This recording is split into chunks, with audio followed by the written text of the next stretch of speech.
Исәнмесез, сез татарлар тапшыруын карыйсыз. Бүген якшәмбе чыгарылышында гадәттәгечә узган атнада татар дөньясында булган иң кызыклы вакыйгаларны барларбыз. Студиядә мин, Илнар Юсупов эшлим.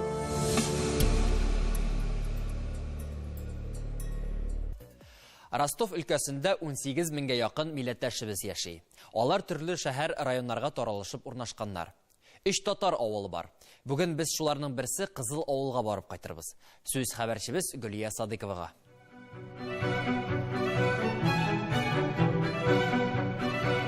Кызыл авыл Ростов-на-Дону шәһәреннән 250 чакрым ераклыкта урнашкан. Без анда таң белән юлга кузгалдык. Әлеге сала Волгоград өлкәсе белән чиктәш, аралары 30 километр гына. Шуңа күрә һава торышында да үзгәрешләр нык сиздерде, суытты. Кызыл авылның тарихы да Волгоград өлкәсе белән бәйле. Бәхтияр татарларының нәсел дәвамчылары яши монда. Бәхтияр Волгоград өлкәсендәге татар авылы. Иркен җирләр эзләп килеп чыккан алар бирегә. 1930 елларда Якты юл дигән колхоз барлыкка килә. Авылга нигез салынуда шул еллардан башлап исәпләнә. Безне каршы алган Мөхәммәд Рәхим абыйның әти-әниләре дә Волгоград өлкәсеннән. Әтисе Якты юл колхозының беренче рәисе булып эшләгән. Bu avul Reşka Şir yanındaydı.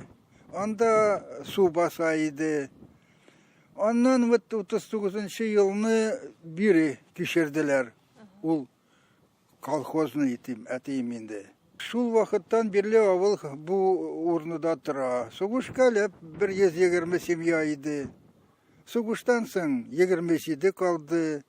Hazır indi şulay вроде бы тоже где-то 120 бар, наверное. Инде бүген күпчелек авыллардагы кебек биредә дә эш юк. Яшьләр укып бетерүгә шәһәргә китү ягын карыйлар. Элек гөрләп тора иде бит авылыбыз дип искә ала Мөхәммәд Рәхим абый. Овощи инде үстерәйделәр. Арахис мин беләм үстерәйделәр. Пробовали рис та чәчеп. Ну рис мин как аңгардым, бу комда бик күп су кирәк. Вот шулай итеп анда мал үстерәйделәр, конечно.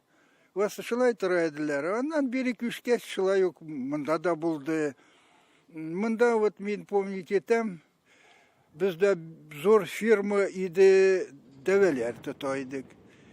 Бездә колхозный пасека зур бар иде. Ну, калганы җиреши иде.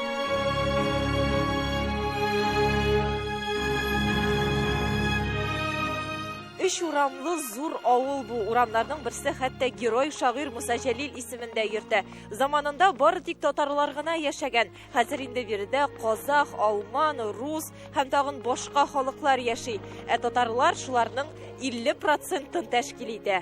Мөхәммәд Рәхим абый бик милләт җанлы кеше. 2002 елда иҗтимагый оешма да ачып җибәрә. Очрашулар, җыр кичәләре, милли бәйрәмнәребезне дә үткәреп килгәннәр. Весь районный халыкны җыйдык. Мин могу күрсәтергә объявлениелар газетка бирә идем, поздравлять итә идем. Да, җыйлайды халык. Хәзер? Хәзер вот мин Халим алмый башлагач, без общинаны совсем яптык. 50% татарлар яши. Татар телендә сөйләшүче кеше бармы әле? Онытылып бетмәдеме тел? Татар телендә сөйлибез. Ну, ничек тирә. Безнең уже оныклар, конечно, начар. Касы сөйли, касы начар сөйли. Авылның күрке, яме булган мәчет бинасы да безнең игътибардан читтә калмады. Элеккерәк вакытларга кайтсак, салада гыйбадәтханә булмаган. Бу беренчесе. Ләкин халык динсез дә түгел иде. Бөтен йолаларыбыз үтәлеп килде, ди Мөхәммәд Рәхим абый. Әлеге Аллаһ йорты 2002 елда ачыла. Элек ул торак йорт булган. Манарасын Мөхәммәд абый үзе ясаган.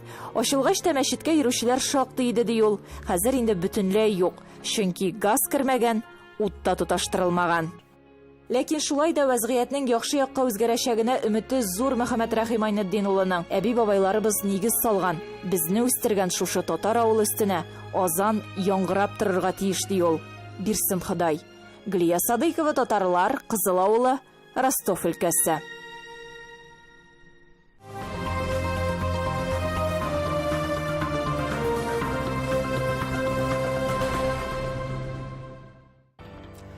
Шуның белән чыгарылыш ахырына якынлашты. Телләр үлми, үлә бары телен җуйган халыклар ди Рафик Юнус.